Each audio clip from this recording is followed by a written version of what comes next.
I felt that, well, a few things. I grew up reading comics, and so what I would do is I would spend a lot of time with just growing up with like video games and comics, action figures, comic books, stuff like that. So I grew up with comics and stuff, and it's funny because I'd read them and it was words I couldn't understand, and I would ask my grandmother, and I said, well, "Grandma, what's this word? What's this mean?" A megalomaniac or whatever it was, and she said, "Boy, stop cussing in my house." Listen, I don't know what that word is. Well, basically, comics taught me how to read. So I just read all those words, and I remember them as kids: megalomaniac, omnipotent, and I was like, man. So comics taught me how to read, but I really, I love comics. That's number one, and then number two was novel writing takes a long time. I mean, you can work on a novel 2 years, 3 years, 4 years, and it's still not be done. So writing a novel, New America, it was one of my first ones. I said, man, this takes forever. And I said, I know what wouldn't take forever is writing a comic. So I really wrote the comic to build an audience before the novel came out. Okay. And by you doing a comic, how's that being proceed? How's that being proceed so far by doing the comic? Oh man, I thought that me writing a novel would be like, oh man, this guy wrote a novel, he's popular. But honestly, the comic, more people are excited about the comic than the novel. Right. I mean, people.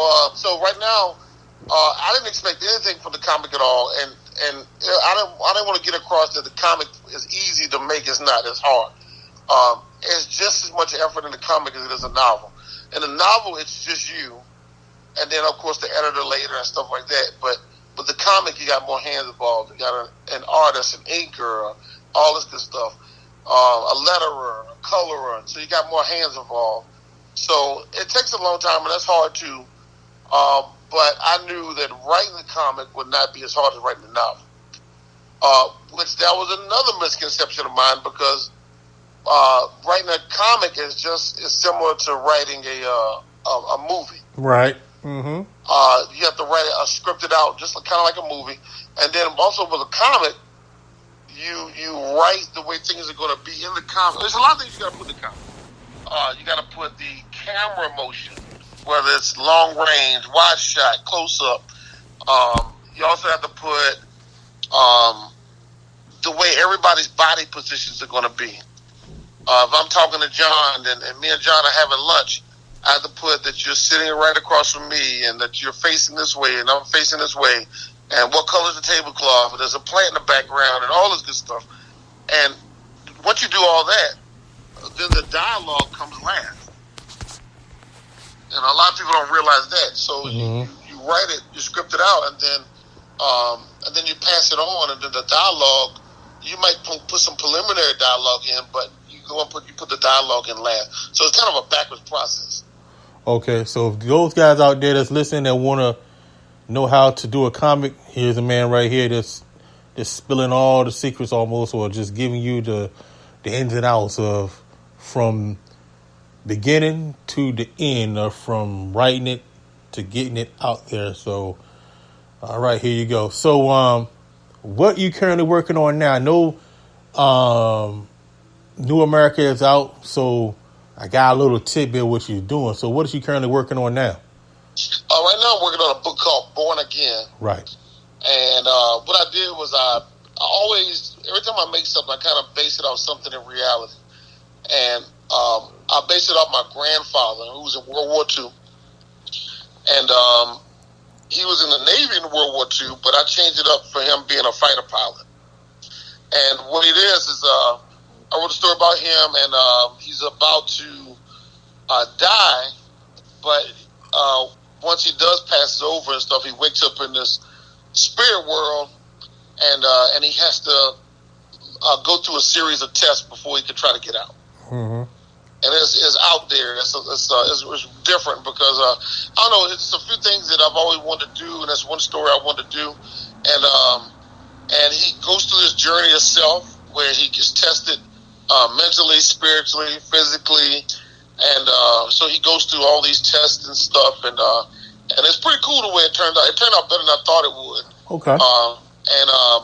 I mean, I already have people. It should be ready in the next 2 to 3 weeks. Okay. And I put a post on Facebook, and I probably already got probably 60, 70 replies already. People want to get it, so it's crazy. That's crazy. I like that. And I always ask all my guests this: what makes you different from any other writer or comic book writer out there? What makes Ron Cromartie different from the rest of them?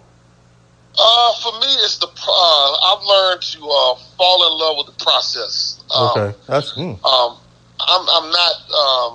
I'm not concerned about the results, like how many I'll sell and if I make it to this place or that place. I've learned to fall in love with staying up late at night, going on a coffee run, going to the library, talking to you about what I got going on, sending text to you about what's coming out, or something like what I already got going on. Love it. So yeah, I've learned to fall in love with the process and fall in love with the work. I compare it a lot to being a basketball player. I love going to practice. I love putting up shots. I love watching film. I love that process more so than the way anything will turn out. So I just learned I love practice, I guess. I like that. I'll say. You love practice. Yeah. We're talking about practice, man. We're talking about practice. So, because at practice and stuff is where the relationships form. Like if I did before anything even came out, I would have probably me and you spent a lot of time talking and stuff and going back and forth with texts and stuff like that. So I met a lot of good people along the way.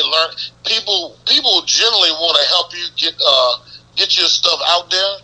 There's a book called The Alchemist, and this boy goes on a journey to kind of discover self. And along the way, he realized that everything he needed was already with him. And it's the same thing with the writing. Is once you start the process, all things around you and people around you conspire to help you. They want to see you do good. They want to see you with your book. Anything they can do to help. Anybody they know, editors, whatever. Everybody wants to help you succeed, especially if you're doing something good. Absolutely. So that's one good thing about this process is once you tell people what you're working on, they're like, man, that's awesome. They love seeing you use your talent and your gift, and they want to help you. So that's super cool. And the relationships along the way, that means more to me than anything else. Mm-hmm. And one last thing, where can they find your material? How can they reach out? Get the books, the comic books, especially the comic books. Where can they reach you? Where can they find you? Okay. Well, right now and stuff, I am on Facebook under Pharaoh GXW, like the Egyptian King Pharaoh. So it's Pharaoh PHARAOH GXW. That's my Facebook handle and stuff. So all my information is up there. I have New America on the Kindle on Amazon. So if you just go to Amazon.com, type in Kindle and then New America, it's a copy of it right up there. Right now, all my comics are locally in Richmond. So they're in Stories Comics, Alpha Comics and Games, Richmond Comics, and Velocity Comics. Oh, wow. So, but if you hit me up on Facebook and stuff, then I'll shoot you in the right direction or whatever the case is. So, you know how it is. We're grinding. We're hustling. We're working. Amen to that. Amen to that. Man. We are working, man. When most people are sleeping, we're working. Amen to that. You got that right, man. Absolutely.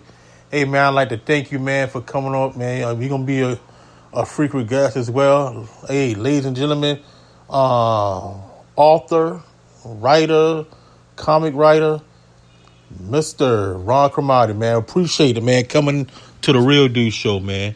Thank you for having me, man. I appreciate it. Now, I appreciate you, and I appreciate all the hard work you do. I don't know if a lot of people tell you, behind the scenes, you help us out a lot. You coach us, you mentor us.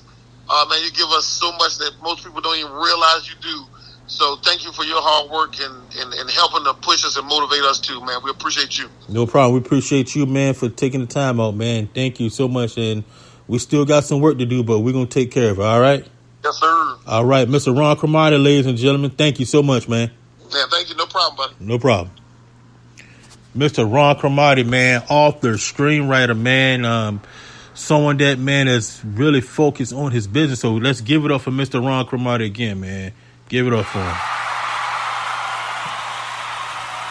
Yeah, this is a young man that deserve it, man. I love this dude, man, and I'm glad to be helping him out as well. So give it up for him. All right, now before I go, man, I just found this out, man, just a couple hours ago, man. I like to send a prayer to Mr. John Singleton, you know, the director from Boys in the Hood, Poetic Justice. He had a stroke a couple of days ago, man, and he's in a hospital, man, in an intensive care unit, man. And Mr. John Singleton was the one. He's my role model. He was the one that got me into film, that got me wanting to do movies like Down and Out, wanted me to become a screenwriter. I mean, when I first wanted to do screenwriting, there was 2 screenplays that I bought. Back then, you had to buy the screenplays. I bought Boys in the Hood and the television show Dallas. And I learned my career and paved my career as far as a writer, screenwriter from John Singleton. So, John Singleton, man, we praying for you, man. Please get well, man. We need some more films, some more television series from you, all right? So, John Singleton, please get well. And before I go, I just want to mention one thing. I posted on Facebook about a couple weeks ago. Just want to let you guys know, hey, being broke is a situation, but being poor is a state of mind. As earlier we talked about being poor, passing over opportunities repeatedly with the situation where the guy didn't want to become a business opportunity, but he went ahead and bought some Jordans. Okay, we learned from Mr. Lawrence Burns, man, about the insurance and annuities, how that could benefit your life. And Mr. Ron Cromartie, basically, he's a comic book writer, screenwriter, but it's all about the process. He loved the process, and that's what's important. You know, you can have the rewards and all that stuff, you know, all the fame, fortune, the money, but you got to do the process before all that comes out. All right. So until the next edition of the Real Dude Show, and man, I'm signing off, man. Y'all have a good one. All right. Take care of yourself.